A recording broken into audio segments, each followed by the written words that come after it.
হিয়াকে আমি খানবাড়িতে রেখেছিলাম, ও এখন কোথায় আমি সত্যিই জানি না। রুদ্র এখন উপর মহল থেকে হিয়ার নিখোঁজের জন্য একটা অ্যাপ্লাই করে। তারপর সেদিকে তদন্ত চালানো হচ্ছে। কেউই হাত পা গুটিয়ে বসে নেই। আদ্র আছে হার্ট ট্রান্সপ্লান্টের সুযোগে। এই পুরো মুহূর্ত দেখে মজা নিচ্ছে সোনালি। সে তো চায় সর্দার মহলের প্রত্যেকে এভাবে অচল হয়ে পড়ুক।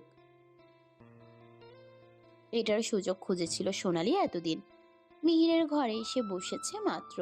মিহির এখনো মায়াকে নিয়ে তদন্ত চালাচ্ছে। মায়ার কোনো তথ্য পাওয়া যাচ্ছে না। এদিকে রুবি এখনো মোহনা সেজে সর্দার বাড়িতে পড়ে আছে। মিহিরের সামনে গেলেই রুবি তিক্ত বাণী ছুড়ছে। বিশেষ করে কিছুদিন আগেই রুবির একটা মিসক্যারেজ হয়। বিয়ে ছাড়া বাচ্চা, বিশ্রী লাগে এসব শুনতে। রুবি পাপ করেছে। মিহিরের প্রেমে পড়ে তার প্রেমে অতিমাত্রায় প্রভাবিত হয়ে পাপ করেছে। এক হাতে তালি বাজে না। রুবির এই কাজটাও রুবির ইচ্ছাকৃত ছিল। যতই সে মিহিরকে অন্ধবিশ্বাস করুক, মিহিরকে হারানোর ভয় হোক না কেন, মিহিরের সাথে বিয়ের আগে এই সম্পর্ক তার করা উচিত হয়নি। নিজের শরীরকে মূল্যহীন করে দিলে তার প্রতিদান তো দিতেই হবে। রুবিকেও দিতে হয়েছে। সেদিনের পর থেকেই মিহিরের প্রতি ঘৃণা রুবির। ভাগ্য ভালো এই সময়টা রুবি শিবচরে থাকে না। থাকলে বাবা মায়ের সম্মুখে এই পরিস্থিতি ঘটলে মুখ লুকানোর জায়গা পেত না রুবি। বাচ্চা নষ্ট হবার ব্যাপারটা শুধু তিনজন জানে, সোনালি, মিহির আর রুবি। ঘরের এক কোণায় হাত ভাঁজ করে অন্য মুখে রুবি দাঁড়িয়ে আছে। সোনালি কিছুক্ষণ দুজনকে দেখে বলে ওঠে, শোনো মোহনা, ওটা তোমার অজানা কারণে ভুল হয়েছিল, আর আমার তো এতে আপত্তি নেই। তুমি আর মিহির তো বায়োলজিক্যাল না। মিহির ভুল করেছে তোমাকে হার্ট করে, আমি ওকে পানিশমেন্ট দিব। রুবি ফিচেল হেসে বলে, আমাকে কি আপনার ছোট বাচ্চা মনে হয়? একটা চকলেট দিয়ে ভুলিয়ে ভালিয়ে নিজেদের করে নেওয়ার মতন সস্তা মেয়ে মনে হয়? অবশ্য আপনার ছেলে তো আমাকে একই ট্রাই দিয়ে নিজের ফাঁদে ফেলেছিল, তার জন্য পস্তাতে হলো আমাকে। আর কত এই চাল চালবেন বলবেন? আমি এবার নিজের কাজে ফিরতে চাই। আপনাদের এই নোংরা খেলায় আমার আর ভালো লাগে না। মিহির এবার উচ্চস্বরে বলে ওঠে, এক্স্যাক্টলি মম। এই মেয়েটার না মনে আছে তার অতীত, না এই মেয়েটা আমাদের কোনো কাজের, পুরোই বাবার মতো ওয়েস্ট। ওকে বের করে দাও বাড়ি থেকে, ও কোনো কাজেরই না। রুবি এবার একটু ভয় পেল। এই বাড়ি থেকে বের করে দিলে মায়ের কাছে কি জবাব দেবে রুবি? মায়ের অনুমতি ব্যতীত রুবি এক পা সরাতে পারবে না। এদের মা ছেলের মাঝে থেকে যে সমস্ত ইনফরমেশন রুবি পায় সব তো মায়াকে জানায়। এখন তো আরো জানাতে চাই রুবি। এই মিহিরের জঘন্য অবস্থা নিজ চোখে দেখতে চায়। তাই বুদ্ধি খতিয়ে বলে, যাব তো আমি বটেই, তবে আমার পরিচয় যখন পেয়ে গেছি তখন আমার ভাগের অংশ নিয়েই যাব। এই সর্দার মহলের অর্ধেক প্রপার্টি মহসিন সর্দার তার মায়াবতীর নামে লিখেছে। কিছু মনে না থাকলেও বাবার থেকে এগুলো খুব ভালো করেই জানি আমি। দাদুর একটা ইচ্ছে পূরণ না হলেও আরেকটা ইচ্ছে পূরণ হবে। আমার মন্ত্রীকে দরকার নেই, সম্পত্তি পেলেই হবে। শুধু সম্পত্তি না, আমি তো আমার বাবার ব্যবসার হাল ধরবো ভাবছি, কারণ আমি তো তার একমাত্র মেয়ে। এই মিহির তো বায়োলজিক্যাল না। সোনালি শুকনো ঢোক গিলে বলে, তুমি কিভাবে জানলে? আপনি কি মনে করেন নিজেকে? ইঙ্গিত শুধু বায়োলজিক্যাল বলে মায়ের ডিএনএ ম্যাচ করে না, এটা বুঝিয়ে দেন আর আমি বুঝে গেলাম। আমি খুব ভালো করেই জানি মিহিরের শরীরে শুধু শাহানা পারভিন না, মোহন সর্দারের রক্তও নেই। মিহির আপনার অবৈধ সন্তান ঠিক, কিন্তু সর্দার বংশের না। প্রমাণ কি তোমার কাছে? মিহিরের কথা শুনে রুবি স্মিত হেসে বলে, তোমাদের ডিএনএ টেস্ট করলেই তো প্রমাণ আসবে। যদিও আমি জেনেছি তোমাদের গোপন কথা শুনে। সোনালি হালকা হাসি দেখিয়ে রুবির কাঁধে হাত রেখে বলে, তুমি তো তোমার বাবার সম্পত্তি চাও, তাই না? রুবি মাথা উপর নিচ করে।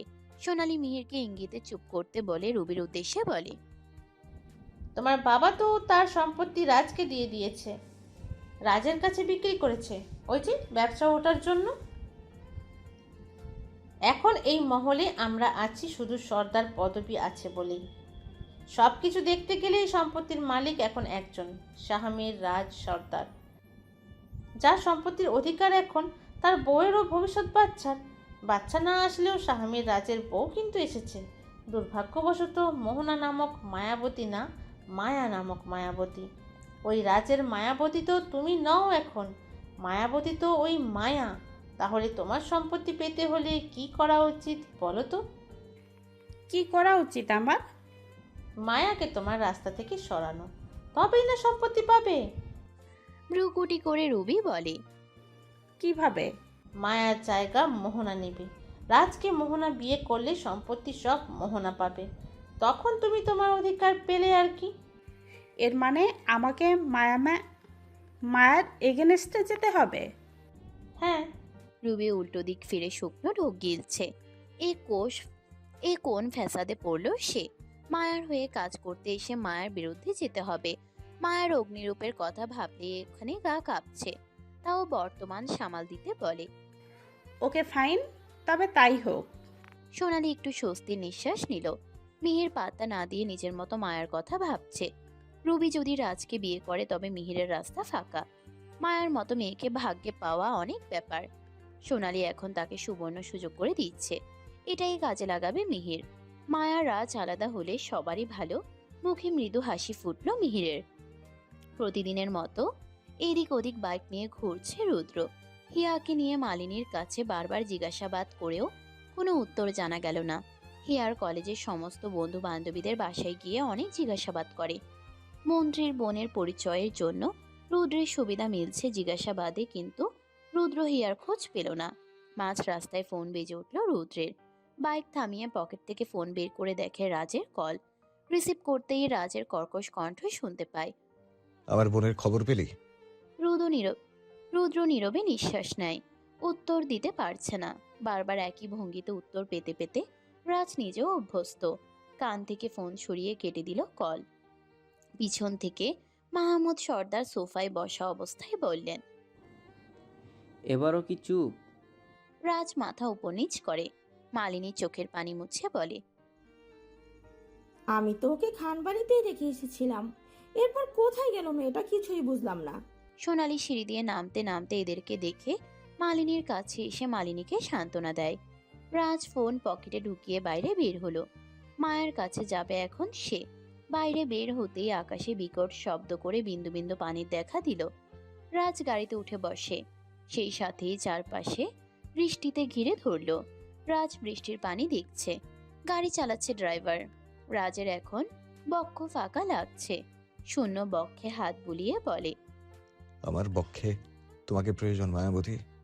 এবার তোমার শান্তির জন্য না, এবার তোমার মন্ত্রীর শান্তির জন্য। বলেই সিগারেটে আগুন ধরিয়ে দিল এক টান। সমস্ত ধোঁয়া জানালার বাইরে যাচ্ছে।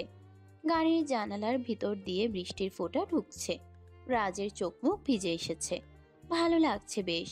বৃষ্টির বিন্দু বিন্দু ফোঁটার সাথে সিগারেটের ধোঁয়া ওড়ানো মুহূর্ত। মায়াবতী জানলে তার খবর করে দিত। মায়া একদম সহ্য করতে পারে না রাজের ধূমপানকে। বিশ্রী গন্ধ লাগে মায়ার কাছে। রাজ কখনো মায়ার সামনে ধূমপান করেনি। এখন মায়া কাছে নেই বলে এই দুঃসাহস দেখাচ্ছে। ভাবতেই ঠোঁটে এক চিলতে হাসি দেখা দেয় রাজের। বাইকের পিছনের দিকে মাথা এলিয়ে দিয়ে বৃষ্টিতে ভিজছে রুদ্র। হাঁপিয়ে উঠেছে হিয়াকে খুঁজতে খুঁজতে। 1 মাস ধরে নিখোঁজ মেয়েটা। বুকটা ফাঁকা হয়ে আছে। হিয়াকে হারাবার কষ্ট যদি মাহমুদ সর্দারের পর কারো বেশি থাকে তবে সেটা রুদ্রের। খেয়ে না খেয়ে হিসাব মিলিয়ে যখন যার কথা মনে পড়ে তার কাছে চলে যায় জিজ্ঞাসাবাদ করতে। অনেক অনেক ক্রাইম এরিয়াতেও তদন্ত করেছে। বৃষ্টি ভেজা আকাশের দিকে চোখ রেখে বিন্দু বিন্দু পানির কারণে চোখ পিটপিট করে রুদ্র। তবুও চোখটা মেলানোর চেষ্টা করে বলে, হিয়া পাখি কোথায় তুই? তোকে যে খুব করে চাই তোর নষ্ট পুরুষ। এই নষ্ট পুরুষকে একটাবার শুধুতাই ঘিরে দিতে পারলি না রে? শুধু পারলি অপমানে জর্জরিত করতে। হিয়ার মিষ্টি হাসির মুখশ্রী সেই সাথে রাগের মুখশ্রী কল্পনা করে রুদ্র চোখ বন্ধ করে। তখনই মেঘ ডেকে ওঠে। বজ্রপাত হয় খুব জোরে। রুদ্র ঠোঁট কামড়ে হেসে গাইতে শুরু করে, দেখলে তোকে বদলায় দিন, বদলায় রাত, বদলায় ঘুম, সঙ্গে সময়। সন্দেহ হলে বন্ধ ঘরে মনে পড়ে তোরই কথা, এমনই হয়। কেন যে তোকে পাহারা পাহারা দিল মন, কেন যে তোকে সারা সারা দিন, কেন যে তোকে পাই না মনে হয় সারাটা দিন। গান শেষ করতেই রুদ্রের চোখ ভিজে আসে। এই ভেজা চোখ কেউ দেখতে পায় না। আজ আকাশটাও রুদ্রের সাথে কান্না করছে। এতে রুদ্রের সুবিধা, চোখ থেকে গড়িয়ে যাওয়া সমস্ত পানি আকাশের পানি ধুয়ে দিচ্ছে। এখন তার হিয়া পাখির প্রয়োজন নেই, থাকলে হয়তো হিয়া পাখি বলতো। নষ্ট পুরুষের চোখে পানি মানায় না রুদ্র ভাই, তাদের চোখে তো শর্ট ড্রেস পরা সুন্দরী মেয়েদেরকেই মানায়। রুদ্র সেই কথাতে গা দোলানো হাসি দিত, জিতিয়ে দিত হিয়াকে তিক্ত কথাগুলো শুনে। তাতেও শান্তি পেত রুদ্র যদি হিয়া তার চোখের সামনে সুরক্ষিত অবস্থায় থাকতো। এখন কেমন আছে হিয়া? ভালো আছে তো? তার নষ্ট পুরুষের কথা কি মনে পড়ে, নাকি সব ভুলে গেছে? শুধু বিপদের মধ্যে বাবা আর ভাইকে মনে করছে। রুদ্র চাতক পাখির মতো খুঁজছে শুধু তাকে। এই রুদ্রের ভালোবাসা বুঝবে তো হিয়া, নাকি এবারও গোপনে ভালোবেসে যাবে? দেয়াল টপকে মাত্র বাড়ির ভিতরে আসলো যারা। ভিতরে এসে গাউনের মধ্যে হাত রাখতেই কর্কশ কণ্ঠ এসে ওঠে। কোথায় গিয়েছিলে জানেমান? যারা কেঁপে উঠল কিন্তু নিজেকে সামলে নিয়ে বলে, তুমি কখন আসলে? বীর রাগে ফুঁসতে ফুঁসতে সোফা থেকে উঠে জারার কাছে এগিয়ে এসে জারার দুই বাহু চেপে নিজের অতি নিকটে আনে। রক্তিম চোখ জোড়া জারাকে ভয় পাইয়ে দেয়। ভালোবাসে বলেই হারানোর ভয়। এছাড়া বীরের হিংস্র ভালোবাসার ভয় যারা পায় না। জারার মাঝে ভয়ের ছাপ নেই বলে বীর জারার থুতনি চেপে ধরে বলে, আবারও কিছু গোপন করতে চাইছো বুঝি?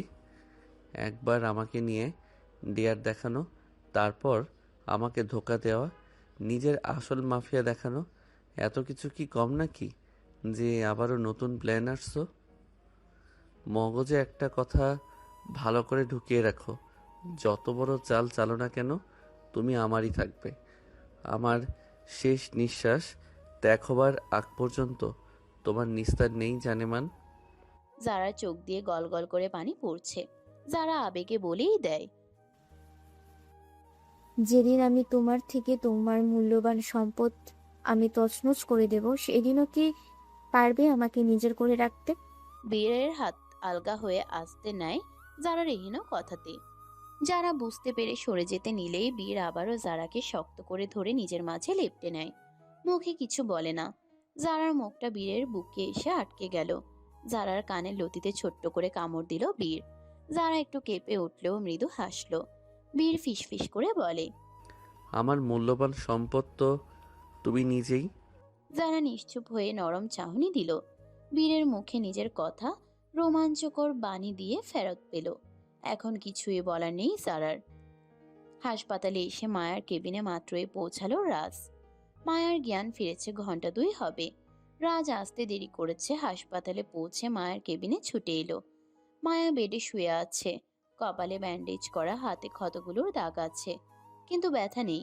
উন্নত মানের চিকিৎসা পেলে কি আর এই কাটাছেঁড়া থাকে? রাজ ছুটে এসে মায়াকে জড়িয়ে ধরে। রাজের নিঃশ্বাসের সাথে সিগারেটের গন্ধ মায়ার নাকে মুখে বাড়ি খাচ্ছে। মায়া ধাক্কা দিয়ে সরিয়ে দিল রাজকে। রাজ দূরে সরে গেলে একটু অবাক চাহনি দেয়। মায়া নাক সিটকে বলে, মায়াবতী। রাজ একটু এগিয়ে আসতে নিলেই মায়া বলে ওঠে, কি আপনি? এভাবে অন্যের হবু বউকে জড়িয়ে ধরাটা কি আপনার শোভা পায়? তাও আবার আমার হবু বরের সামনে? রাজ যেন ঘুরে গেল। কি বলছে মায়া কিছুই বুঝতে পারল না। রাজ অবাক চাহনি দিয়েই আছে। মায়া আবারও বলে, তবে এবার রাজের পিছনের দিকে মাথায় বিকিয়ে বলে, দেখো না মিহির, উনি তোমার সামনেই অসভ্যতা করছে। তুমি কিছু বলবে না? তুমি কি আমাকে ভালোবাসো না? রাজ পিছনে ঘুরে মিহিরকে দেখে আরো বেশি অবাক হলো। সোফায় হাঁটুর উপর পা দিয়ে মুখে হাসি ফুটিয়ে বসে আছে মিহির। এক ভ্রু উঁচু করে রাজের দিকে ভিলেনি হাসি দিল। রাজ হাত মুঠো করে মিহিরের দিকে এগিয়ে সোজা মিহিরের গলা টিপে ধরে বলে, শুয়োরের বাচ্চা, তোর সাহস কত বড়! তুই আমার বউয়ের দিকে নজর দিস? তোর এই রূহ আমি তোর শরীর থেকে আলাদা করে নেব।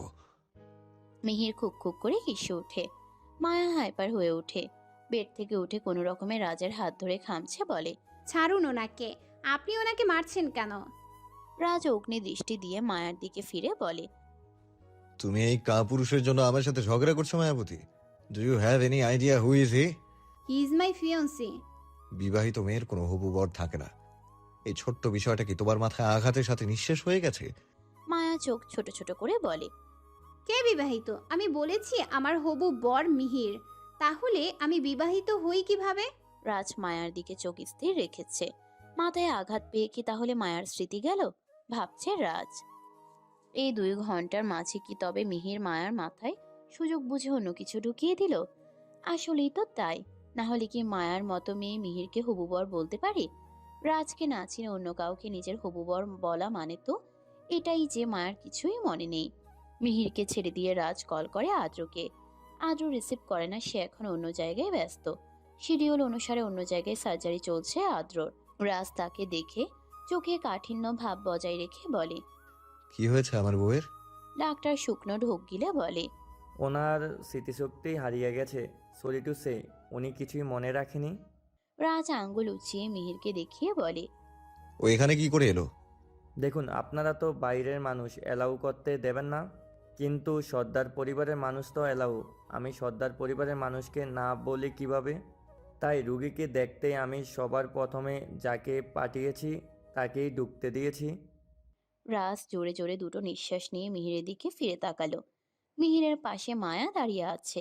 মিহির মায়ার দিকে একবার তাকিয়ে রাজের দিকে চোখ রেখে দাঁত কিরমির করে হেসে বলে, বাড়িতে যাবে না বেবি ডল? মিহিরের মুখে বেবি ডল শুনে রাজ হিতাহিত জ্ঞান শূন্য হয়ে মিহিরের বাম পাশের বুক বরাবর দিল এক লাথি। মিহির মুখ থুবড়ে পড়ে যায় মেঝেতে। মায়া বড় বড় চোখ করে তাকিয়ে আছে। ডাক্তার নিজেও ভয় পেলেন। রাজকে তো চেনে সবাই, মায়া জ্ঞান হারালে কি হবে? বাকিরা খুব ভালো করেই জানে শাহামের রাজ কি। মায়া এগিয়ে এসে যেই মিহিরকে ধরতে নেয় অমনি রাজ শক্ত করে মায়ার হাত ধরে। মায়া ব্যথা পেয়ে বলে, হাত ছাড়ুন, আমার ব্যথা লাগছে। তার থেকেও বেশি আমার ব্যথা লাগছে। তোমার তো হাতে আমার সোজা এই জায়গাটায়। রাজের বুকের বাম পাশটা ইঙ্গিত করে বলে। মায়া হাত ঝাড়া দিয়ে ছাড়িয়ে বলে, অন্যের হবু বউয়ের দিকে নজর দিবেন না। আমি কিন্তু এসব নোংরামি সহ্য করতে পারি না। ও রিয়েলি? তোমার এসব নোংরামি সহ্য হয় না বুঝি? তাহলে দেখা যাক কেমন অসহ্যকর লাগে তোমার এই নোংরামিতে। বলি মায়ার হাত ধরে নিজের কাছে এনে মায়াকে কোলে নিয়ে বাইরে যেতে নেয়। মায়া পা লাফাচ্ছে। রাজকে 2 হাত দিয়ে কাঁধের দিকে মেরেই চলেছে। রাজ ব্যথা পেলেও সহ্য করে নিচ্ছে। মায়ার মুখে একটাই কথা, ছাড়ুন আমাকে, ছাড়ুন বলছি। আমি আপনাকে খুন করে দেব বলে দিলাম। তুমি আমাকে খুন করতে পারবে না মায়াবতী, বরং আমার জন্য অন্য কাউকে খুন করতে পারো। আপনি কে যে আমি আপনার জন্যে অন্য কাউকে খুন করব? আমি তোমার স্বামী, তোমার মন্ত্রী মশাই শাহমীর রাজ। আমি বিবাহিত, আমার স্বামী নেই। হ্যাঁ, আমার বিয়ে ঠিক হয়েছে। মিহির আমার হবু বর। আপনি কেন আমাদের মাঝে আসছেন? রাজের পা আটকে গেল। মায়ার মুখে এসব শুনে রাজের কপালে শিরা ফুলে উঠেছে। এতক্ষণ নিজেকে সামলে রাখলেও এখন মায়াকে পাশের আরেকটা কেবিনে নিয়ে ছুঁড়ে মারে ফাঁকা বেডে। পকেট থেকে ফোন বের করে ওদের ছবি দেখিয়ে বলে, লুক, আমাদের বিয়ের ছবি। আমি তোমার স্বামী হই, অন্য কেউ না। ওই মিহির মিথ্যে কথা বলছে তোমাকে। ও তোমার স্বামী না, বরং ও তোমার রাজ আরো কিছু বলতে নিবে মিহির বলে ওঠে, ওগুলো এআই দিয়ে এডিটের ছবি। রাজের সবসময় তোমার দিকে কুনজর লেগেই থাকে বেবি ডল। ও এইসব ছবি বানিয়ে তোমাকে ব্ল্যাকমেল করে আমার থেকে আলাদা করতে চেয়েছিল। আমি ছবিগুলো বিশ্বাস করিনি বলেই তোমার উপর হামলা করে। এরপর তোমার আর কিছুই মনে পড়ছে না। রাজ চোয়াল শক্ত করে। মায়ার নজর রাজের চোয়ালের দিকে। মায়া রাজকে দেখে বলে, মিথ্যা বলে আমাকে আপনি বিভ্রান্ত করতে পারবেন না। মিহির আমাকে ভালোবাসে, আমাকে টেক কেয়ার করে। ও আমাকে এতটাই বিশ্বাস করে যে আমার এসব নকল ছবি দেখেও আমাকে ছেড়ে দেয়নি। আমি তাহলে কি করে ওকে অবিশ্বাস করি? আপনি চলে যান, সরে যান আমাদের জীবন থেকে। রাজ এবার হুঙ্কার দিয়ে প্রথমবারের মতো মায়ার সামনে রক্তিম চাহনি দিয়ে বলে, আব্বে এই মায়াবতী। বলি মায়ার চোয়ালে হাত রেখে বলে, যা কিছু বলছো সব কিন্তু তোমার মনের কথা না। এই সব কিছু তোমার নিউরনে চাপিয়ে দেওয়া কথা। তাই মাফ করে দিলাম আমাদের বিচ্ছেদের কথা তোমার জবানে আনার জন্য। এই শাহমীর রাজ তার মায়াবতীর ইচ্ছা পূরণ করবে মানে এই না যে শাহমীর রাজের জীবন থেকে তার মায়াবতীর অস্তিত্ব মুছে ফেলবে। এটা কোনোদিনও সম্ভব না। মায়া এবার উত্তেজিত হয়ে গেল। রাজের মুখ থেকে আসা সিগারেটের বিশ্রী গন্ধ সাথে রাজের তেজ দেখানো কথা সহ্য হলো না। এক প্রকার ছোটাছুটি করতে করতে অজ্ঞান হয় মায়া।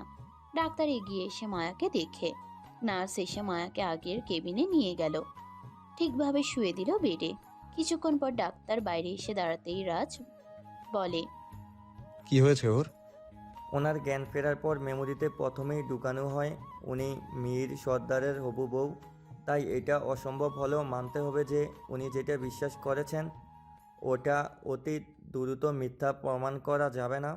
এতে ওনার ব্রেনে চাপ পড়বে, তারপর 2বার আঘাত লাগায় ওনার মানসিক সমস্যা আছে। এখন আমার করণীয়? ওনাকে আপাতত একটু ফোর্স কম করা, উনি যেটাতে বিশ্বাসী সেটাতেই সায় দিতে হবে। ধীরে ধীরে তাকে বোঝাতে হবে সে যেটা জানে সব মিথ্যা। এখন কিছু বললেই হাইপার হয়ে উঠবেন উনি, নিজের ক্ষতিও করে দিতে পারেন। তখন হয়তো আপনি মিসেস মায়াকে চিরদিনের জন্য হারাবেন। রাজ এবার দুর্বল হতে শুরু করে, পিছিয়ে গেল ধীরে ধীরে। রাগে দুঃখে দেয়ালে কয়েকটা ঘুষি দেয়, যার প্রত্যেকটা ব্যথা রাজের হাতে লাগছে। ডাক্তার এগিয়ে এসে নার্সকে ডেকে বলে, ওনার হাতে ব্যান্ডেজ করে দাও। নার্স এগিয়ে আসতে নিলে রাজ হাত উছিয়ে হুঙ্কার দিয়ে বলে, আমার বউকে চিনিস তো তোরা? আজ তো এক বাঘিনী সে, আমার আশেপাশে কাউকে দেখতে পারে না। আমার হাত ধরলেই সেই নারীকে কোমায় পাঠিয়ে দেয় আমার মায়াবতী। তাই সাবধান থাক, আমার থেকে দূরত্ব বজায় রাখ তোরা। ডাক্তার কাঁপা কাঁপা গলায় বলে, কিন্তু আপনার হাত থেকে রক্ত ঝরছে। এই সামান্য ক্ষত, যার রক্ত দেখতে পাচ্ছিস সচক্ষে আর করুণা করছিস, যে ক্ষত আমি ছোট্ট থেকে বয়ে বেড়াচ্ছি তার তো রক্ত দেখা যায় না, এজন্য করুণা করতে পারছিস না। এক মায়াবতীকে আগলে নিয়ে সারা জীবন পার করে দিব ভেবে এসেছি, এখন সেও আমাকে ভুলে গেল। আমার আর থাকলোটা কি? রাজের রক্তিম চোখ দিয়ে হালকা পানি দেখা দিল। ডাক্তারের করুণা হলো, ছুটে এলো আদ্র। রাজকে দেখে ডাক্তারের দিকে ফিরে বলে, কি হয়েছে তোর? ডাক্তার সব খুলে বলে। সব শুনে আদ্র এক পলক মিহিরের দিকে বিরক্তিকর চাহনি দেয়। রাজকে দেখে আদ্রর খারাপ লাগছে। এই ছেলেটা অল্প বয়সে মাকে হারালো, বাবার দ্বিতীয় বিয়ে দেখলো, এরপর বাবার থেকে ভালোবাসা পেল না। দাদা একমাত্র ভালোবাসতো, সেও অসুস্থ হতে শুরু করে। শাহানা পারভিন যে কিনা মায়ের আদর স্নেহ দিত, সেও প্রেগনেন্ট হয়ে ব্যস্ত হয়ে পড়ে। এরপর মায়াকে দেখে রাজের দুনিয়া পাল্টে গেল। মহসিন সর্দার রাজকে সবসময় বলে এসেছেন, আমার মায়াবতী আমাদের বংশের প্রথম কন্যা সন্তান, আমার নয়নের মণি মোহনা সর্দার, যাকে আমি মায়াবতী বলে ডাকবো। দাদুর থেকে শুনে রাজও মায়াকে মায়াবতী বলে ডাক দেয়। যত বড় হয় একসাথে মাটির পুতুল নিয়ে বড়বউ খেলে। এমনকি মায়া রাজ দুজনেই ছোটবেলায় ছোট ছোট লাল বেনারসি ও সাদা পাঞ্জাবি দিয়ে বড়বউ সেজে কতবার যে 3 কবুল বলে খেলেছে তা গুণে শেষ হবে না।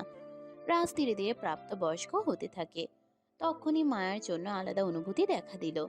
মায়াকে বউ রূপে মানতে রাজি হয় রাজ। সবাই সাক্ষী হয় ওদের বাল্য বিবাহে। এটা মহসিন সর্দারের একটা আলাদা বুদ্ধি বলা চলে। তিনি বুঝতে পারেন রাজ লন্ডনে গেলে অনেক কিছু পরিবর্তন ঘটবে, তাই রাজ যাওয়ার আগে গ্রামের দিকে এসে গোপনে বিয়ে দিয়ে রাখেন। সেই মায়াকে আড়ালে আবডালে নিজের কাছে রেখেছে রাজ। মায়াকেও বুঝতে দেয়নি। মায়ার জীবনের সফলতা দেখার অপেক্ষায় ছিল শুধু। যেই মায়া ঢাকায় নিজের শোরুম উদ্বোধন করেছে, রাজ আর অপেক্ষা করতে চাইল না। নিজের বউকে সবার সামনে নিজের করতে চাইল। বীর সারাকে নিয়ে ব্যস্ত থাকায় রাজ নিজের মতো করে মায়াকে বুদ্ধি করে বিয়ে করে। যেই মায়ার জন্য জীবনের এতগুলো বছর একাকিত্বে পার করে দিল, আজ সেই মায়া তাকে ভুলে গেছে। রাজের জন্য এটা কতটা যন্ত্রণার, এটা শুধু রাজের স্থানে নিজেকে কল্পনা করলেই বুঝতে পারবে। আদ্র এসে রাজের কাঁধে হাত রেখে বলে, ধরো ব্রো, সবকিছু ঠিক হয়ে যাবে। আমার মায়াবতী আমাকে ভুলে গেল, এটাও দেখার বাকি ছিল। পরিস্থিতি এগুলো দেখাতে বাধ্য করছে। আমার যদি বুকের ক্ষতটা গভীর না থাকতো তাহলে সেদিন আমিও মারামারি করতে পারতাম। সেদিন তো আমার এই গুলি লাগা ক্ষততে ওরা লাথি মারে। রাজ আরো বলতে নিলে আদ্র অবাক হয়ে রাজকে প্রশ্ন করে, আমাদের তো বলো নে। একদিকে আমার ভাই, আরেকদিকে আমার বউ, দুজনের বিপদে আমার ক্ষত কিছুই না, তাও আমি পারলাম না কাউকে রক্ষা করতে। আমি আজ হেরে গেলাম। আদ্র রাজের পাঞ্জাবির প্রথম 2টি বোতাম খুলে দেখে গুলি লাগা স্থান কালো হয়ে আছে। তাজকে আক্রমণ করার 1 দিন কি 2 দিন আগেই তো রাজ হাসপাতাল থেকে বাসায় ফিরে। রাজ নিজেও তো পরিপূর্ণ সুস্থ ছিল না, তার মধ্যেই সব ঘটে গেল। সবাই ভুলে যায় রাজের শরীরের কথা। ভুলবে নাই বা কেন? তাজকে হারানোর বেদনা, হিয়ার নিখোঁজ সংবাদ, মায়ার হাসপাতালের চিকিৎসা, এইসবে কার এত সময় রাজের দিকে চোখ রাখার? মায়া সজ্ঞানে থাকলে রাজের যত্ন নিত। এখন তো সেও রাজকে চিনতে পারছে না। মাহমুদ সর্দার বাইরে গেছেন, তার এখন তাজ ও হিয়াকে নিয়ে এদিক ওদিক দৌড়াতে হচ্ছে। তাজের বডি পাওয়া যায়নি, ফোর্স নিয়ে যাওয়া হয় খাদের শেষ প্রান্তে, পেল না কোনো অস্তিত্ব। অনেকের ধারণা তাজকে জলহস্তিরা খেয়ে ফেলেছে। সিয়ার ধারণা সোনালি কিছু করেছে হয়তো, তাই তো এখন সোনালিকে সহ্য করতে পারছে না। মালিনী ও সোনালি একত্রে আলাপ করতে করতে মাহমুদ সর্দারের ঘরে যাচ্ছে। সিয়া ওদের পিছু নিল। এই সোনালিকে দু চোখে সহ্য করতে পারছে না সিয়া। রুদ্রকে জানিয়েছে, কিন্তু এটুকু জেনেই বা কি হবে? সিয়ার নজর এখন সোনালির উপর থাকে। ওরা ঘরে এসে বসতেই সোনালি বলে ওঠে, তোমার বৌমার স্মৃতি হারিয়েছে, এই সুযোগ আছে মোহনার সাথে রাজকে বিয়ে দেওয়ার। তাহলেই তো দলিলগুলো একসাথে হবে। দুই দিকের দলিল এক হলেই আমরাই ওদের বিপদে ফেলে সম্পত্তি পাবো। ফর্মুলা তো আমাদের কাছে, কিন্তু ওই কাগজপত্র ওগুলো না থাকার কারণে তো বৈধ নাম করে আমি ফর্মুলা সাপ্লাই করতেও পারবো না। একটু চেষ্টা করো তুমি। মালিনী বিছানা থেকে উঠে দাঁড়িয়ে বলে, আমি কি হাত গুটিয়ে বসে আছি? নিজের মেয়েকে কিডন্যাপ করে রেখেছি, এমন জায়গায় রেখেছি যে কেউ ওকে খুঁজে পাবে না। একবার শুধু ফর্মুলার দলিলগুলো আর বাড়ির কাগজপত্র আমাদের দখলে পাই, তারপর হিয়াকে নিয়ে আসবো। তখন তো তোমাদের আর সমস্যা নেই। হিয়াকে আটকে রেখে তুমি ভালোই করেছো, না হলে তোমার মেয়ের অবস্থা আমি খারাপ করে দিতাম। খবরদার, আমার মেয়ের গায়ে একটা দাগও যেন না লাগে। ওকে আমি সরিয়ে রেখেছি যেন তুমি তোমার কাজ সহজভাবে করতে পারো। আমার মেয়ে এর মধ্যে ফাঁসবে না, তাই তুমি ওর কিছু করার কথাও ভাববে না। আরে জানি জানি, তোমার ভাই তো। খট করে শব্দ আসে সিয়ার হাত দরজার সাথে। সিয়া অবাক হয়ে দেখছে ওর মাকে। মালিনী একটু ঘাবড়ে গেল। শ্রিয়া ঘৃণা ভরা দৃষ্টি নিয়ে বলে, ছি, বলেই দৌড়ে চলে যায়। সোনালি ব্ল্যাকমেল করে বলে, সুযোগ আছে, এই মেয়েকেও সরাও, না হলে এর কিছু হলে আমি দায়ী না। সরাতে হবে না, একে আমি আমার মুঠে আনতে জানি, তুমি চিন্তা করো না, আমি দেখছি ওর ব্যাপারটা। মালিনী চলে গেল সিয়ার পিছনে। সিয়া নিজের ঘরে এসে ফোন হাতে নিয়ে কল দেয় আদ্রকে। ওদিকে রিং হতেই মালিনী এসে সিয়াকে নিজের দিকে ফিরিয়ে বলে, যা যা নিজের কানে শুনেছিস সব ভুলে যাবি। সিয়া কান্না করতে করতে রাগ দেখিয়ে বলে, মানলাম তাজ ভাইয়া তোমার সন্তান না, তাই তার হারিয়ে যাওয়া তুমি স্বাভাবিক নিচ্ছ না, কিন্তু মা, হিয়া তো তোমার নিজের মেয়ে, তুমি ওকে কিডন্যাপ করে রাখলে কিভাবে? নিজের সাথে নিজের মেয়েকে কিডন্যাপ করে রাখলে? নিজের স্বার্থের থেকেও বড় কথা হিয়া সুরক্ষার জন্য। আমি হিয়াকে কিডন্যাপ না করলে ওরা মেরে ফেলতো। আমিও সন্তান হারিয়েছি একটা, আর কত সন্তান হারাবো। তুই একদম চুপ থাকবি, কোনো টু শব্দ করবি না, না হলে তোকেও কিন্তু কিডন্যাপ করে রাখবো। কেন মা, কেন? ওদের সঙ্গ দিচ্ছ কেন তুমি? ভাই ভাবি আছে তো, ওরা দুজনে মিলে এই বাজে লোকগুলো খারাপ পরিণতি করে দেবে। কিচ্ছু করতে পারবে না, বরং এই যাবৎকাল সবাই সবকিছু হারিয়ে এসেছে, আরো হারাবে। আর আমি কেন সঙ্গ দেব না ওদের? আমি কি পেয়েছি জীবনে? তোর বাবার ভালোবাসা পাইনি আমি শুধু একটা চেহারার জন্য তোর বাবার সাথে সংসার করার সুযোগ পাচ্ছি। রোহিণীকে কল্পনা করে আমার সাথে সংসার করে তোর বাবা, আমার সাথে। মালিনী খান ভেবে কোনো দিন আমাকে ভালোবাসতে পারেনি। তুমি আমার বাবাকে চিনতে পারোনি। আমার বাবা তার প্রথম বউকে ভুলতে না পারলেও দ্বিতীয় বউকেও ভালোবাসে। তোমাকে আমাদের জন্য বাবা এখনও শাস্তি দিতে পারেনি। তুমি ওদের সাথে যুক্ত হয়ে বড় মায়ের ফর্মুলা আদায় করতে চাও। ছি মাছি, তুমি তোমার বোনের ক্ষতিটাও করে দিলে। তোমরা যমজ বোন ছিলে মা, আল্লাহ তোমাকেও যমজ সন্তান দিয়েছে। একবার ভেবে দেখো তো, তোমাদের দুই বোনের মতো যদি আমাদের ভাগ্য এক হয়, তোমার সহ্য হবে তো মানতে? সিয়া, বড় বড় কথা বলে ফেলেছিস তুই। জীবনের মূল্য বুঝতে পারিসনি এখনো। বাবা আর ভাইয়ের থেকে শুধু মানবতার ফেরিওয়ালা হতে শিখেছিস। ভাগ্যিস মানবতার ফেরিওয়ালা হয়েছি, তোমাদের মতো চলিম না। সিয়ার গালে ঠাস করে থাপ্পড় বসিয়ে দেয় মালিনী। সিয়া গালে হাত দিয়ে অবাক হয়ে তাকায় মালিনীর দিকে। মালিনী কাঁপতে কাঁপতে বলে, আমি শুধু একজন প্রয়োজন হয়ে এসেছি তোর বাবার জীবনে, প্রিয়জন হবার সুযোগ পাইনি, সেই সাথে হারিয়েছি প্রথম সন্তানকে। আমার দুঃখ তুই কি বুঝবি? মা, মা যেদিন হবি সেদিন বুঝবি এই মা সন্তান হারিয়ে ঠিক কতটা পুড়েছিল সেদিন। সিয়া কান্না করতে করতে বাইরে দৌড়ে গেল। মালিনী খুব ভালো করেই জানে সিয়া মালিনীর ব্যাপারে কাউকে জানাবে না। মাকে সিয়া এখন ঘৃণা করলেও মাকে তো লোক সমাজে বদনাম করা যায় না। কিন্তু মালিনী এটা জানে না মালিনীর এই সমস্ত কথা আদ্র ও রাজ শুনেছে। আদ্র মেসেজ করে দিল রুদ্রকে। রুদ্র একটু শান্তি পেল। নিজের সন্তানকে কিডন্যাপ করে রেখেছে মানে হিয়া সুরক্ষিত আছে। এখন তাহলে ওদেরকে অন্য পদক্ষেপ নিতে হবে। মায়াকে নিয়ে বাসে আসলো মিহির, তার পিছনেই আসলো রাজ ও আদ্র। মাহমুদ সর্দার কপালে হাত রেখে সোফায় বসে আছেন। রাজের থেকে শুনেছেন হিয়া সুরক্ষিত আছে, তাই একতরফা চিন্তামুক্ত, কিন্তু আবারও তার চিন্তার বৃদ্ধি ঘটল।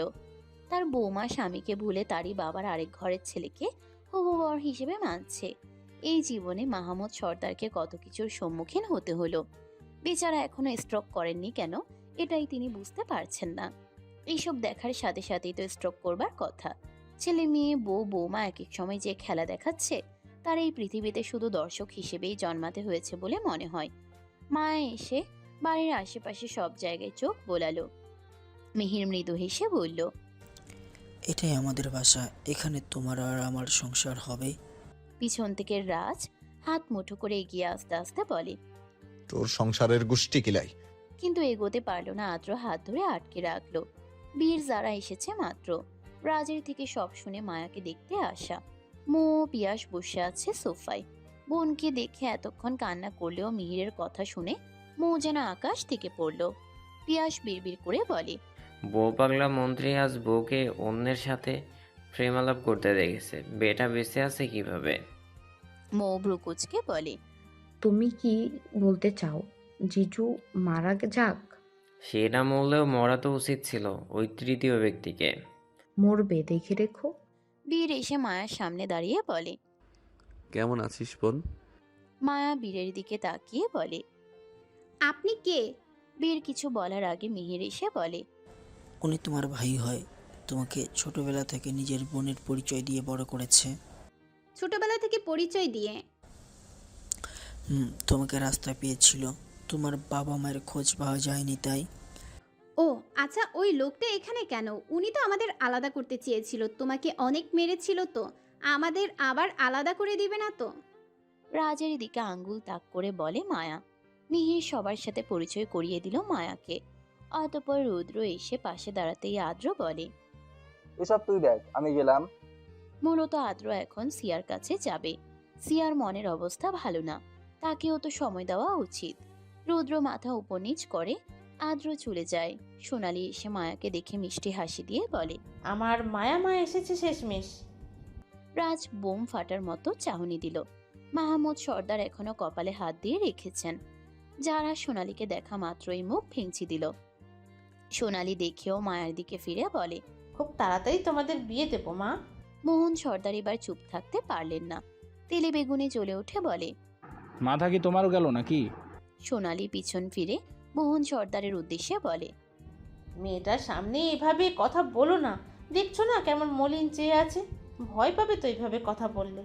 যারা খোঁচা মেরে বলে, বাহ খালামণি, তুমি মেয়েটাকে নিয়ে এত ভাবো? কেন ভাববো না আমি? আমার মিহিরের জীবনে আলোকিত হয়ে এসেছে মায়া মা, ওকে নিয়ে ভাববো না?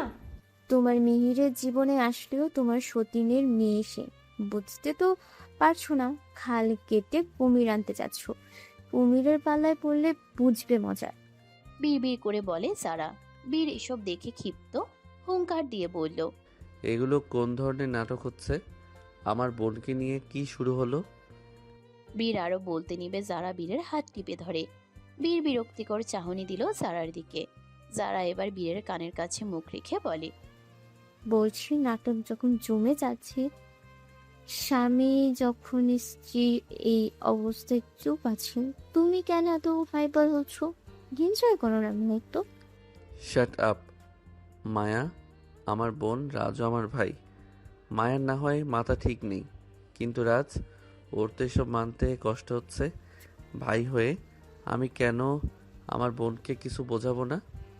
বলছি নাটক যখন জমে যাচ্ছে, স্বামী যখন স্ত্রীর এই অবস্থা দেখে চুপ আছে, তুমি কেন এত হাইপার হচ্ছ? এনজয় করো না মুহূর্ত। রাজবেব, না মানে কি বলছিলে ভুলে গেছো নাকি? এখন কিছু বলতে যাবে না তো মায়া হাইপার হবে, সেন্সলেস হয়ে যাবে, তখন পারবে তো সব সামলাতে? তুমি কিন্তু ওর আপন ভাই না, পাতানো ভাই। সেই ক্ষেত্রে মিহির তোমাকে ওদের জীবনের ভিলেন বানিয়ে দেবে। বুঝে দেখো ব্যাপারটা, এখনই তাড়াহুড়ো করে সব ভেস্তে দিতে চাও?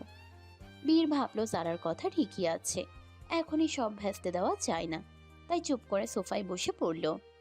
রাজ নিজের মতো দাঁড়িয়ে আছে। সার্ভেন্ট এসে সবাইকে ঠান্ডা ঠান্ডা শরবত বানিয়ে দিল। সবার হাতে শরবতের গ্লাস। সিঁড়ি দিয়ে নিচে নেমে আসছে রুবি। আজ রুবি শাড়ি পরেছে, আকাশি রঙের শাড়ি পরে নিচে নেমে এসে হাসি মুখে মায়ার সামনে দাঁড়িয়ে বলে, হাই, আমি মোহনা, তোমার ননদ হই। রাজ এক ভ্রু উঁচু করে দেখছে রুবির নাটক। মাহমুদ সর্দার শরবতের গ্লাস হাতে নিয়ে যেই তাতে চুমুক দিতে যাবে, অমনি রুবির মুখে এসব শুনে তিনি গ্লাসটা সামনের টি টেবিলে রেখে মুখটা পাংশুটে করে অন্যদিকে ফিরলেন। মোহন সর্দার এখন আর মিহিরকে সহ্য করতে পারে না। তারই মেয়ের সাথে তারই ছেলের প্রেম ছিল, মানে রুবিকে মোহনা হিসেব করে ভেবেছে। মোহনাকে ঠকিয়েছে মিহির, এটা জানার পর মিহিরের উপর রেগে আছে। আজ আবার মায়াকে নিয়ে পড়ে আছে। এই মিহিরের উপর চটে যাচ্ছে মোহন সর্দার, কিন্তু তার কিছু বাজে অতীতের জন্য মুখ খুলতে পারে না। মুখ খুললেই সোনালি তিক্ত অতীত মনে করিয়ে দেয়। এতেই যেন মোহন সর্দার পস্তাচ্ছেন। মায়া মিষ্টি হাসি দিয়ে রুবিকে জড়িয়ে ধরল। দুজন দুজনকে কিছুক্ষণ জড়িয়ে রেখে ছেড়ে দেয়। বেবি ডল, চলো রেস্ট করবে। বলেই মিহির মায়ার হাত ধরতে নেয়, ঠিক তখনই রাজ হুঙ্কার দিয়ে বলে, আব্বে এই হালার পুত, হাত না ধরেও যত্ন নেওয়া যায়, পারলে সেভাবে যত্ন নে, না হলে ফট, ওটা আমার বউ। মায়া পিছনে ফিরে ব্রুকুচকে তাকালো। মিহির সবার দিকে তাকিয়ে চুপ করে গেল। রুদ্র বান্দর মার্কা হাসি দিয়ে বলে, পিউ বেবি, ফায়ার সার্ভিসে কল করো, ইমিডিয়েট মন্ত্রী বাড়িতে ফায়ার সার্ভিসের প্রয়োজন। পিয়াস একটু অবাক হয়ে বলে, কোথায় আগুন লেগেছে স্যার? দেখতে পাচ্ছি না তো। এই আগুন চোখে দেখা যায় না, কারণ আগুন সোজা আমাদের মন্ত্রী মশাইয়ের মনে লেগেছে। দাউ দাউ করে জ্বলে ওঠার আগেই ফায়ার সার্ভিসের ব্যবস্থা করতে হবে। রাজ রাগী দৃষ্টিতে রুদ্রের দিকে ফিরে বলে, আব্বে বেটা, আমার বউ ভেগে যাচ্ছে বলে খুব আনন্দ হচ্ছে, ভুলে যাস না আমার বোনটাও কিন্তু তোর ভাগ্য থেকে ভেগে যেতে পারে। ভেগে যাওয়া নারী আর কিভাবে ভাগবে ব্রো? এখন তো সে দৌড়ে ইউটার্ন নিবে সোজা আমার দিকে। চুপ থাক বেটা। রুদ্র ঠোঁটে আঙ্গুল দিয়ে নিজেকে চুপ রাখার অভিনয় করে। রাজ ক্ষেপে আছে বেশ ভালোই। রুদ্র মুহূর্তটার মজা নিচ্ছে। মাহমুদ সর্দার এবার বলে ওঠেন, সবার যদি কোনো কাজ না থাকে তাহলে ঘরে গিয়ে রেস্ট নেওয়া হোক। আমি গ্রামে যাব বাবার কবর জিয়ারত করতে। এসব আর ভালো লাগছে না আমার। বলেই মাহমুদ সর্দার উঠতে নেয়, তখনই মায়া বলে ওঠে, আপনি? মিহির বলে, আমার বড় বাবা তোমার কাকা শ্বশুর হয়। রাজ ফুলে উঠেছে। মাহমুদ সর্দার তাজ্জব হয়ে গেলেন। রুদ্র সবাইকে দেখে মিটিমিটি হাসছে। বীর পায়ের ওপর পা তুলে দেখে যাচ্ছে এক এক জনকে। মায়া মিষ্টি হেসে বলে, আমার আর মিহিরের বিয়ে, আপনি থাকবেন না আমাদের বিয়েতে? মাহমুদ সর্দার হা হয়ে মিনমিনিয়ে বলেন, আগের স্বামীকে তালাক না দিয়েই দ্বিতীয় বিয়ে করতে চায়, তাও আবার শ্বশুরকেই বিয়ের দাওয়াত দিয়ে। আল্লাহ আমাকে অপদার্থ জন্ম দেওয়ার ফল ভোগ করাচ্ছেন। রাজের দিকে রাগী দৃষ্টিতে দেখলেন মাহমুদ সর্দার। রাজ নিজেও বিরক্ত প্রকাশ করে বলে, এখন আমার দিকে কেন তাকাচ্ছ বাবা? এতদিন বলতে না ধৈর্য ধরতে, ধৈর্যের ফল নাকি মিষ্টি হয়। নাও এবার দেখো, ধৈর্যের ফল এতটাই মিষ্টি যে আমার বউ স্মৃতি হারিয়ে আমারই সামনে আরেকজনকে বিয়ে করতে চায়, তাও আবার শ্বশুরকে দাওয়াত দিয়ে।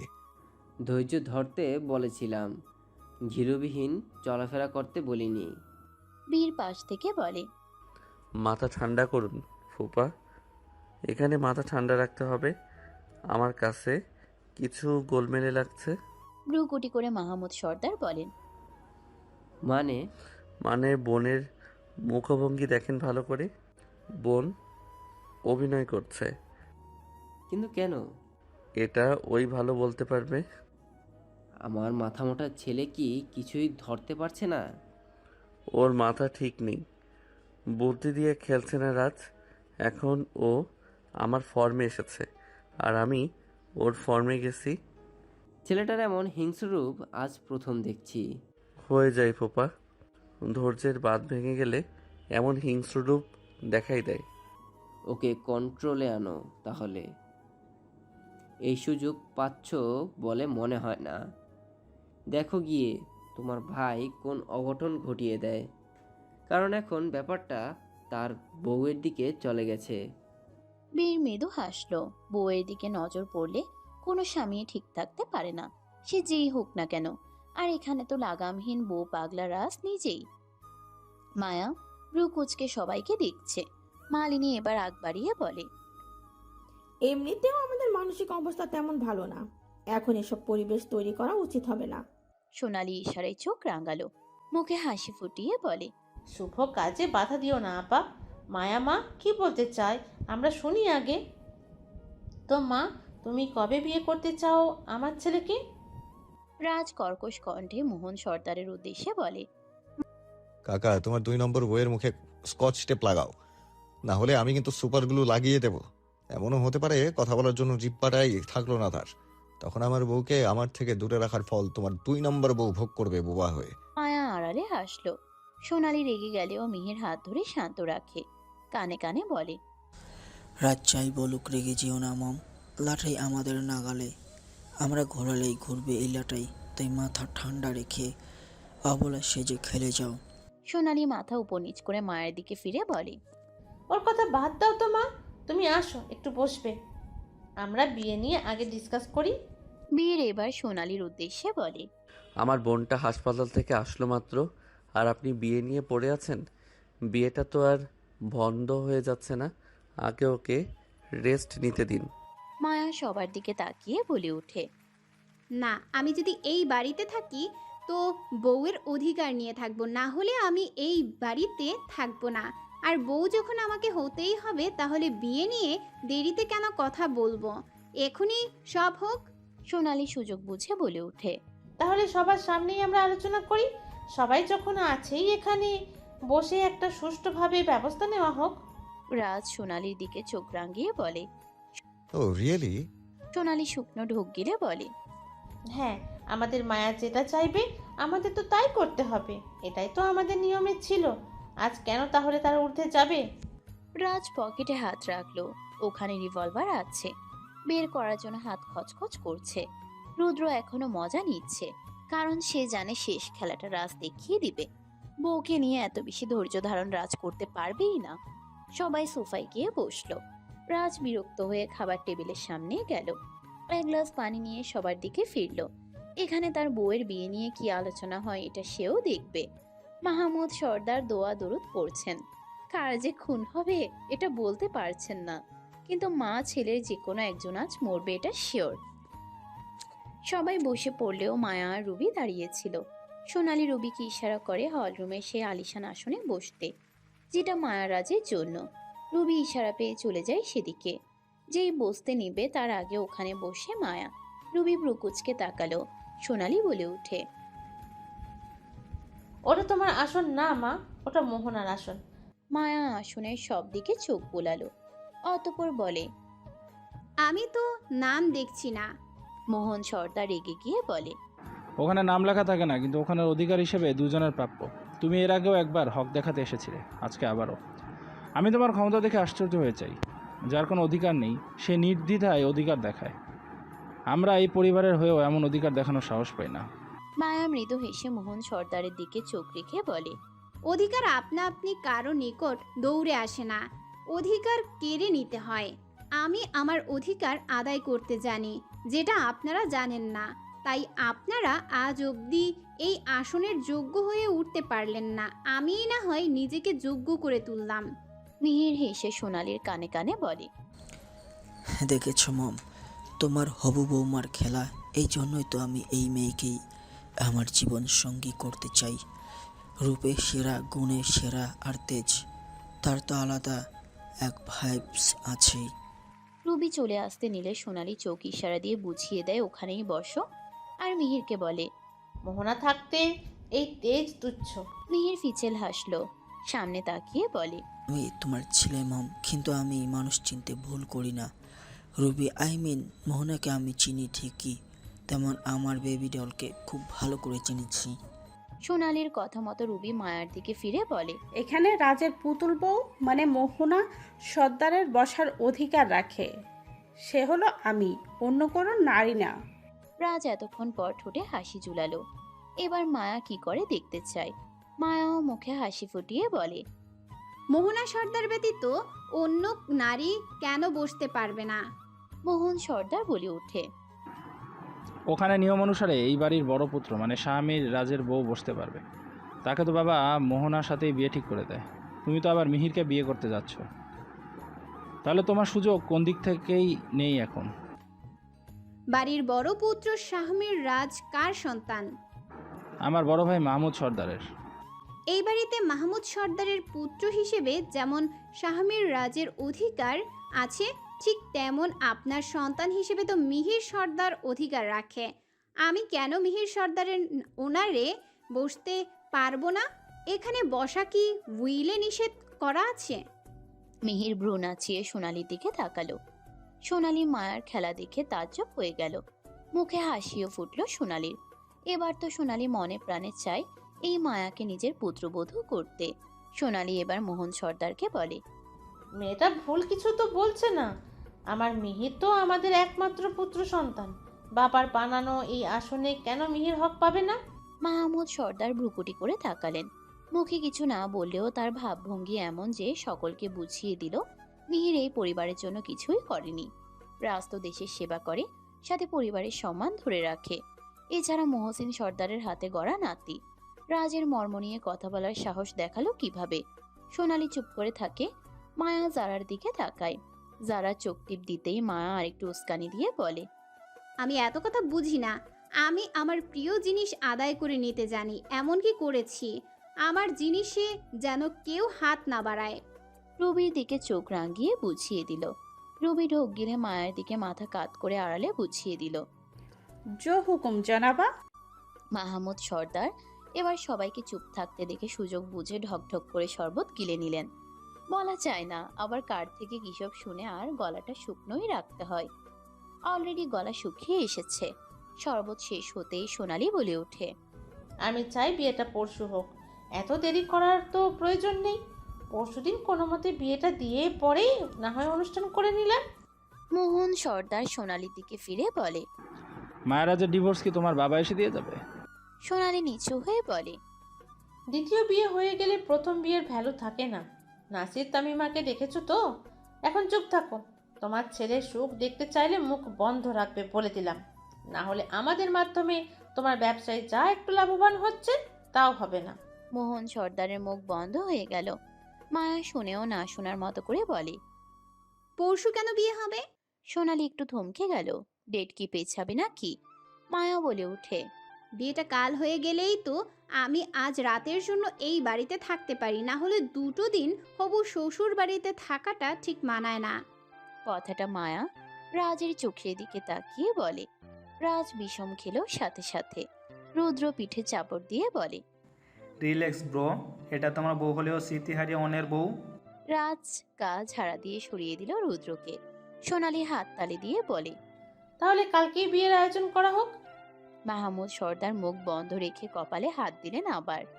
তার ছেলে আছে মানে বিয়েটা এমনিতেও হবে না। ফাও ফাও এখন সে তার মন্তব্য দিয়ে সময় নষ্ট করতে চায় না। রাজ পানি নিয়ে গিলতে থাকে। মায়া মৃদু হেসে মোহন সর্দারের দিকে তাকিয়ে বলে। তাহলে কাল আমি মোহন সর্দারের পুত্রবধূ হতে চলেছি। কথাটা শোনা মাত্রই মাহমুদ সর্দার ধক করে উঠে সোজা হয়ে বসলেন। রাজের মুখ থেকে সব পানি গড়গড় করে পড়ে গেল। কেসে উঠল রাজ। রুদ্র নিজেও এবার ভীষণ খেল। মৌ কান্নাই করে দিল এবার। যদিও জানে না তার বাবাকে, কিন্তু তার বোন বিবাহিত অবস্থায় এইসব কি বলছে ভাবতেই কান্না পাচ্ছে।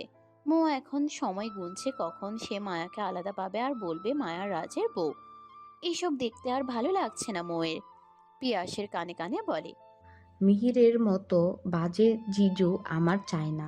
আমার তো রাজ জিজুর মতো জিজু চাই, যে কিনা আমাকে বোনের মতো সম্মান দেয়, আমার স্বামীকে বেবির সম্মান দেয়। এই সিরিয়াস মুহূর্তেও পিয়াস মোয়ের কথা শুনে হাঁ হয়ে গেল। পেটে বাচ্চা থাকার ফল মনে হয় এটা। রাজ একটু স্বাভাবিক হয়ে বলে, বাবা থেকে শ্বশুর বাবা হবার দৃশ্য আমাকে আল্লাহ দেখিয়ে দিল। এই দৃশ্য তো আমি দেখতে চাইনি। কোনো বিয়ে হবে না, না আসবে বাসায় কাজী, আর না আসবে কাল বাসায় রেজিস্ট্রার। বিয়ে ক্যান্সেল। শেষের কথাগুলো জোরে বলে রাজ। সবাই এবার রাজের দিকে তাকালো। রুদ্র হাত ধরতে নিলেও রাজ ছাড়া দিয়ে সরিয়ে নেয়। এগিয়ে এসে মায়ার হাত ধরে বলে, অনেক হয়েছে নাটক। আমার শুনতেই তো অস্বস্তি হচ্ছে। চোখে দেখা তো সম্ভবই না।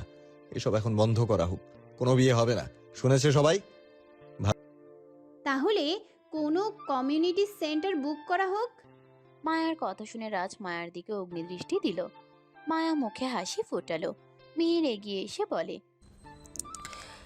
বেবি ডল, তুমি আমার সাথে চলো। ওর মাথা খারাপ হয়েছে, আবার কোনো অঘটন ঘটিয়ে দেওয়ার আগে চলো। মায়া চলে যেতে নেয় সোনালি বলে, আজকে তাহলে আংটি বদল হোক। মায়া পা থামালো। ভ্রু কুচকে তাকালো সোনালির দিকে। এটা নিয়ে তো কোনো প্ল্যান করেনি সে। মিহিরকে আংটি পরাতে পারবে না মায়া। জারার দিকে তাকালো মায়া। জারা নিজেও অবাক হলো, তাই বলে, এখন আন্টি পাবে কোথায় খালামণি? আমার একটা আংটি বানানো আছে, মিহিরকে না হয় ওর জন্য বানানো নতুন আংটিটা দেওয়া হবে।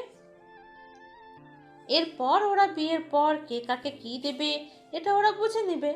আজ অন্তত বিয়ের আগে আংটি বদল হোক। রাজ এবার রিভলভার বের করে সোনালির দিকে তাক করে ঝাঁঝালো কণ্ঠে বলে, ভালো করে শুনে রাখো, এই সর্দার মহলে কাল কোনো বিয়ে হবে না। অনেক হয়েছে তোর ননস্টপ। আমার বউয়ের অসুস্থতার সুযোগ নিয়ে অনেক খেল খেলেছিস। এবার শেষ খেলা আমি দেখিয়ে তোদের মা বেটা দুজনকে ওপারে খেলা করার সুযোগ করে দেব। আমার বউয়ের সাথে আংটি বদলের স্বাদ তোদের এক একটা আঙ্গুলের ক্ষত বিক্ষত করে বুঝবি। সোনালীকে যেই শুট করতে নিবে অমনি রুদ্র দৌড়ে এসে রাজের হাত উপরে উঠিয়ে দেয়। গুলিটা সোজা ঝাড়ভাতির গায়ে লাগে। রুদ্র বলে ওঠে, পাগল হয়েছো নাকি? এই মহিলাকে এখনো 3 দিনের জন্য বাঁচিয়ে রাখতে হবে আমাদেরকে। রাজ পা দিয়ে লাথি মারে পাশের টেবিলে। মায়া ভয় পাওয়ার অভিনয় করে সরে আসে মিহিরের পাশে। মিহির মায়াকে দেখে বলে, বেবি ডল, তুমি ভয় পাবে না, আমি আছি তো তোমার সাথে। রাজ চোয়াল শক্ত করে তাকালো। মিহির মায়াকে প্রোটেক্ট করার জন্য যেই হাত ধরতে নিবে অমনি মিহিরের হাত বরাবর শুট করে দিল রাজ। তাও কিনা পরপর 4টা। মিহির হাত সরিয়ে নিচে বসে পড়ে। রুদ্র বাধা দিতে নিলে রাজ সরিয়ে দিল। পা দিয়ে লাথি মারে মিহিরের বুক বরাবর। সোনালি এগিয়ে আসতে নেয় কিন্তু কাজ হয় না। রাজ মিহিরকে অন্যদিকে নিয়ে গায়ে সর্বশক্তি দিয়ে নাকে মুখে ঘুষি মারতে থাকে আর বলে, এই হাত দিয়ে আমার বুকে ধরার চেষ্টা করেছিস বারবার। নে, এবার তোর হাতে আমি সারা জীবনের মতো অচল করে দিলাম। এই স্বামীর রাজের বউ একটাই, সেই বউয়ের দিকে কারো নজর গেলে তার কলিজা টেনে বের করবো বলে দিলাম। রাজ এখনো মেরে চলেছে মিহিরকে। গ্লাস ভেঙে যেই ভাঙা কাছের টুকরো দিয়ে মিহিরের হাতের আঙ্গুলগুলো ক্ষতবিক্ষত করে দেয়। গ্লাস ভেঙে সেই ভাঙা কাচের টুকরো দিয়ে মিহিরের হাতের আঙ্গুলগুলো ক্ষতবিক্ষত করে দেয়। মিহির চিল্লিয়ে ওঠে। আঙ্গুল দিয়ে রক্ত পড়ছে। মোহন সর্দার এবার মাহমুদ সর্দারের দিকে তাকালো। মাহমুদ সর্দার বলেন, আগেই জানা ছিল এমন দৃশ্য দেখতে হবে। এখন ভোগ করুক তোমার আদরের পুত্র। আমার পুত্রকে এখন কোনো কিছু দিয়েই থামানো যাবে না। আমার বৌমার দিকে চোখ রাখার জন্য যে সতর্কবাণী পেয়েছে তোমার পুত্র, অন্য কেউ হলে এতক্ষণে তার স্থান থাকতো কবরস্থানে। ভাই তুমি কিছু করো। সুখে থাকতে ভূতে কিলিয়েছে তোমার পুত্রকে, তাই তো আমার বৌমার দিকে নজর দেয়। এবার সেই ভূত আমার পুত্র ছাড়িয়ে দিবে নিজের টেকনিকে। বেশি না, বউ নিয়ে টানাটানির কারণে তোমার ছেলের জন্য হাসপাতালে দৌড়াদৌড়ি করতে হবে। অতি দ্রুত চিকিৎসা পেলে হয়তো পরবর্তীতে পুত্রের সাথে অন্য কোথাও পাত্রী খুঁজতে যেতে পারবে। মোহন সর্দার উঠে সোনালির দিকে ফিরে বলে, হলো তো শান্তি? এটাই দেখার ইচ্ছা ছিল তোমার? তাহলে আগে বলতে আমি নিজেই জুতো দিয়ে ওর মুখে মারতাম কয়েকবার। শুধু শুধু খাল কেটে কুমির আনতে গেলে কেন? সোনালি উত্তর না দিয়ে মিহিরের দিকে তাকিয়ে ভয় পেয়ে অ্যাম্বুলেন্সের ব্যবস্থা করছে। মিহিরের নাক মুখ ফেটে রক্ত পড়ছে। এভাবে মার খেতে থাকলে তো মারা যাবে। রাজের নামে মামলাও করতে পারবে না সোনালি। রাজের ক্ষমতা আছে যে, সেই সাথে আছে বীরের মতো ব্যক্তির বাম হাত। তাই দ্রুত মিহিরকে হাসপাতালে নিয়ে যাওয়ার পায়তারা করছে সোনালি। মায়া দু চোখ দিয়ে আনন্দের সাথে দেখছে, সেই সাথে দেখছে বাকিরাও। রবির একটু একটু কষ্ট লাগলেও নিজের জীবনে ঘটে যাওয়া ধোঁকার জন্য এই মুহূর্তে বেশ উপভোগ করছে। মনে মনে মায়া বলে, এই মুহূর্তের জন্যই তো আমার এত নাটক। আমি তো চাই আমার সাথে যা কিছু হয়েছে ঠিক সেই একই শাস্তি সোনালি ও তার ছেলে পাক। আপনার এই মায়াবতীর ইচ্ছা পূরণ করতে আপনি বড্ড দেরি করে ফেলেছিলেন মন্ত্রী মশাই। তাই আপনার হাত দিয়েই আপনার মায়াবতীর ইচ্ছা পূরণ করে দিল আপনার মায়াবতী। অ্যাম্বুলেন্সের শব্দ পেতেই মায়া এগিয়ে এসে রাজকে ধাক্কা দিয়ে সরিয়ে দিল। রাজ হুমড়ি খেয়ে পড়তে নিলেও নিচে পড়েনি, সিঁড়ির রেলিং ধরে নিজেকে সামলে নিল। মায়ার দিকে ফিরে মায়াকে কিছু বলতে নিবে মায়া হুঙ্কার দিয়ে বলে, অনেক হয়েছে আপনার গুন্ডামি। আপনি নাকি একজন মিনিস্টার, দেশ রক্ষা করা আপনার দায়িত্ব। তাহলে আপনার দায়িত্ব মন্ত্রী মশাই। আমি আপনাকে ওয়ার্নিং দিচ্ছি, আর একবার মিহিরের গায়ে হাত তুললে আমি আপনার নামে মামলা দিব। সবাই অবাকের সাথে তাকালো। রাজের কপালে শিরা ফুলে উঠেছে। মায়া নিকট এসে মায়ের চোখে চোখ রেখে ধীর কণ্ঠে কিন্তু রাগের সাথেই রাজ বলে, জাস্ট ফাক ইওর মামলা। বলেই উপরে মায়াকে পাজাকোলা করে চলে যায় রাজ। মায়া তাজ্জব হয়ে গেল। রাজের ব্যবহার কি হয়ে গেল? ভাগ্যিস ধীরে বলেছিল, সবাই শুনতে পেলে মান সম্মান সব শেষ হয়ে যেত। এখন আবার সবার সামনে তাকে পাজাকোলা করে নিয়ে যাচ্ছে। লজ্জা শরমের মাথা পুরোটাই খেয়েছে নাকি? অ্যাম্বুলেন্সের লোকেরা এসে মিহিরকে নিয়ে যাচ্ছে। পিছনে যাচ্ছে মোহন সর্দার। সোনালি বলে, তুমি যাও, আমি আসছি। টাকা নিয়ে যেতে হবে তো। মোহন সর্দার কথা না বাড়িয়ে চলে গেল। ধীরে ধীরে যে যার মতো স্থান ত্যাগ করে। মাহমুদ সর্দার হতাশার নিঃশ্বাস নিয়ে হামি তুলে বলেন, আমার ঘুম পাচ্ছে খুব, আমি ঘুমাতে গেলাম। মালিনীও একটু হামি দিয়ে চলে গেল ভিতরে। ঘরে এসে পা দিয়ে ঠাস করে লাথি মেরে দরজাটা লাগিয়ে দিল রাজ। মায়াকে নামিয়ে ছিটকিনি দিয়ে পিছনে ঘুরল। মায়া এক ভ্রু উঁচু করে বলে, হোয়াটস রং উইথ ইউ? দেখিয়ে দিচ্ছি হোয়াটস রং উইথ মি। বলি মায়ার ওষ্ঠ নিজের আয়ত্তে নিল। মায়া ছাড়ানোর চেষ্টায় আছে, ফলাফল শূন্য। রাজ খুব শক্ত করে ধরে রেখেছে। মায়া হাত দিয়ে রাজের বুকে আঘাত করতে থাকে। এক সময় রাজের বুকে ব্যথা পায়। ব্যথায় দূরে সরে যায় রাজ। মায়া ভ্রু কুঁচকে তাকালো। রাজ মুখটা ব্যথাতুর করে রেখেছে তাই। পাঞ্জাবির বোতাম সবগুলো খুলে বুকের ক্ষত দেখে নিল। মায়া রাজের ক্ষত দেখে এগিয়ে এসে বলে, সো সরি, ইচ্ছা করে আঘাত করতে চাইনি। আমি তো নিজেকে ছাড়াতে চেয়েছিলাম। যাই হোক, আমাকে হাসপাতালে যেতে হবে। রাজ ক্ষত থেকে চোখ সরিয়ে মায়ের দিকে চেয়ে বলে, হাসপাতালে কেন? মিহিরকে দেখতে। এখনো মিহিরের ভূত মাথায় চেপে আছে? মায়া উত্তর না দিয়ে তাড়াতাড়ি যেতে নেয়। রাজ মায়ার হাত ধরে নিজের সামনে এনে কর্কশ কণ্ঠে বলে, আবে এই মায়াবতী। মায়া রাজের চাহনির দিকে শীতল হয়ে রইল। রাজ আজ খুব ক্ষেপেছে। রাগের কারণটাই যথেষ্ট, কিন্তু মায়ের এসব দেখলে চলবে না। তার কাজ শেষ করতে হবে এখন। সময় নেই হাতে তেমন।